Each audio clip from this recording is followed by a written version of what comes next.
তনয়, আমরা জানি যে মিছিল হতে চলেছে, যেটা আর কিছুক্ষণ সময় তারপরেই মিছিল শুরু হয়ে যাবে। শুভেন্দু অধিকারী রওনা দিয়ে দিয়েছেন। এই মুহূর্তে দাঁড়িয়ে যাদবপুরের ছবিটা কিরকম?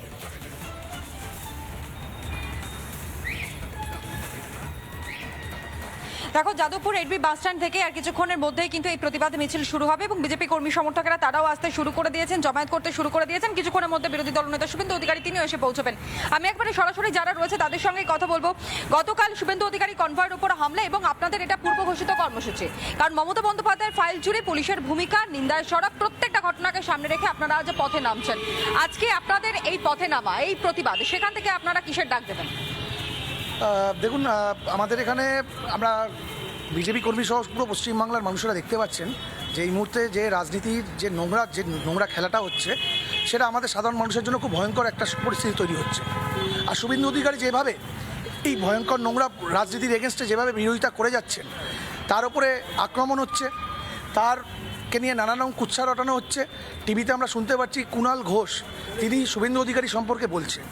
আজকে আমরা সাধারণ মানুষ, বিজেপি কর্মী বলে নয়, প্রত্যেকটা সাধারণ মানুষের কাছে শুনতে পাচ্ছি যে কুণাল ঘোষ যখন এই কথাগুলো বলে, তাহলে মমতা বন্দ্যোপাধ্যায় যে পুরো মানুষের সঙ্গে দ্বিচারিতা করছে এটা পরিষ্কার বোঝা যাচ্ছে। হ্যাঁ, রাজ্য পুলিশের ভূমিকা নিয়ে আপনারা কি বলবেন? গতকাল এইরকম ভাবে প্রাণঘাতী হামলা হলো, যে কোনো বড় কোনো দুর্ঘটনা ঘটে যেতে পারত।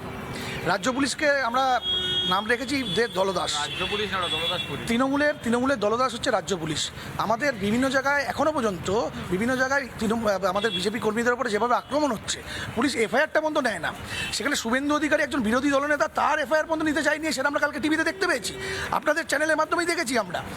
এই যে পুলিশের যে মধ্যরাত পর্যন্ত রিপাবলিক বাংলা লাইভ করেছে, আমরা সবাই দেখেছি, আমরা মধ্যরাত পর্যন্ত পুরো জেগে আছি, দেখছি, প্রত্যেকটা মানুষ দেখছে যে রিপাবলিক বাংলা যেভাবে শুভেন্দু অধিকারী এবং এই দুর্নীতির বিরুদ্ধে যেভাবে লড়াই করছে, তার জন্য প্রত্যেকটা মানুষ রিপাবলিক বাংলাকে ধন্যবাদ জানাচ্ছে।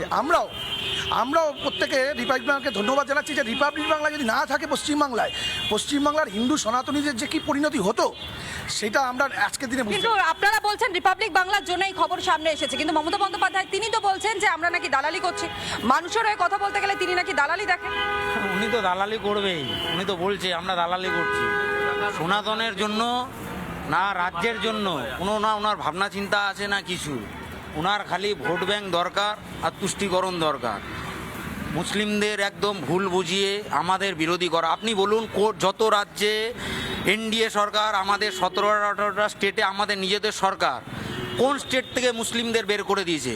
একটা দেখা কোন ভোটার লিস্ট। ইতিমধ্যেই লোকজন তারা এসে গিয়েছেন, বিজেপি কর্মী সমর্থকরা। তুমি আমাদের সঙ্গে নানা ধরনের কন্টেন্ট দেখার জন্য লাইক করুন, শেয়ার করুন আমাদের ফেসবুক পেজ, সাবস্ক্রাইব করুন আমাদের ইউটিউব চ্যানেল।